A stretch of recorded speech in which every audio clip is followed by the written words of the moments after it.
Hello everyone, welcome to Sharmit. In this session, we will discuss about another important topic for Qshell, where we will learn how we can use break statement for any particular looping condition.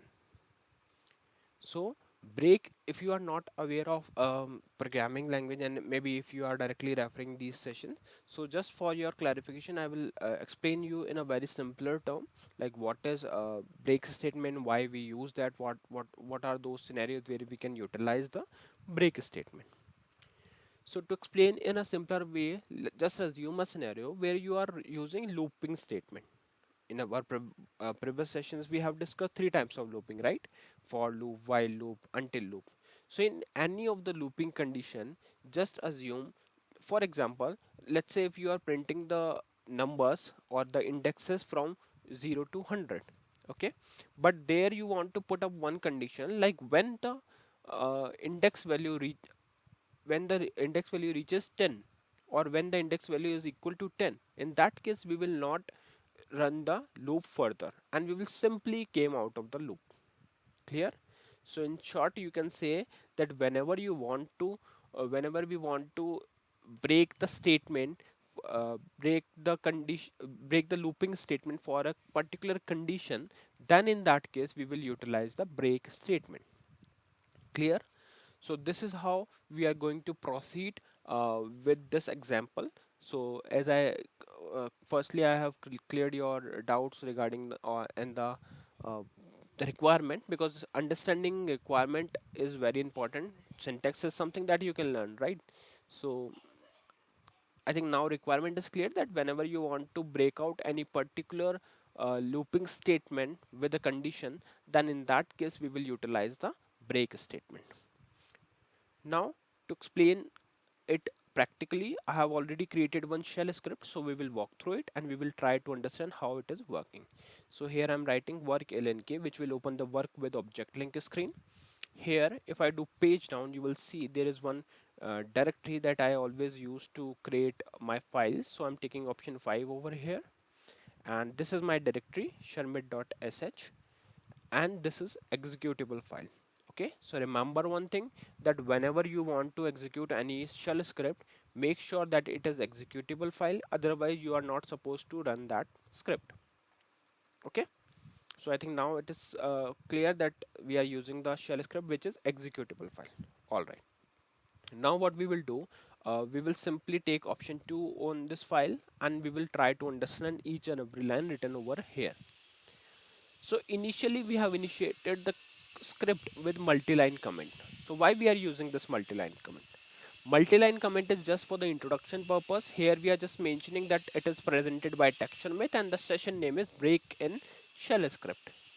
So whenever you are creating any shell script or any program, it is always recommended to put the uh, description, or you can say the information related to program identity. Okay, so this is what we are doing here with the multi-line comment. After that we are using the while loop here. Before we discuss while loop, I want to make sure that yes, doesn't matter which type of looping statement you are using, maybe you are using do until, do while, or for loop. In all three format, or all three what I can say, the all three looping statement, we can use this break statement. Okay, so it is not dependent on while loop only, you can use it with do until, you can use it with for loop. Okay, fine. So now here you can see we have noted down max equals to 100, which is set the maximum values to 100, then we have index is 0, and then we are using the while loop. So with while loop we are evaluating the expression with the help of test command, and here we are checking if index is less than maximum, then in that case we are printing the text which is index, where in this index is a normal text, but this index is a variable which will fetch the value from the index value. Okay, after that we are doing the increment, auto increment for this value. So you can see let index plus equals to 1. So what it will do, it will increment one by one the value of index. Okay, and just below to this we are using the actual concept, which is break. So here I'm again checking for the if condition. I'm using the if condition for checking the statement, and test for evaluating the statement, which is index is equal to 10. So if the index is equal to 10, then in that case we will break the statement, and then we are closing the loop, if condition by fi, and closing the loop by done. All right, so I think syntax is clear. Now let's do the dry run, because without dry run it would be not that much of easier for us to understand the actual flow. So here we have maximum value as 100 and index value as 0. So right now we have index as 0. Here we are checking if 0 is less than 100. So this condition is true because 0 is less than 100. Then we are printing the text index is 0. After that we are incrementing the value by 1. So 0 plus 1, 1. Here it will check if test index is equal to 10. No, it is 1. So 1 is not equal to 10. So it will not execute this part and simply go to the next iteration. Then it will again check for index value. 1 is less than 100. No, yes it is. So in that case it will simply go again and print the next value, and likewise it will print. Okay, so just assume it reaches here and now the index value is 9. So in this case it will check 9 is less than 100. Yes it is. So it will print index is index, which means index is 9.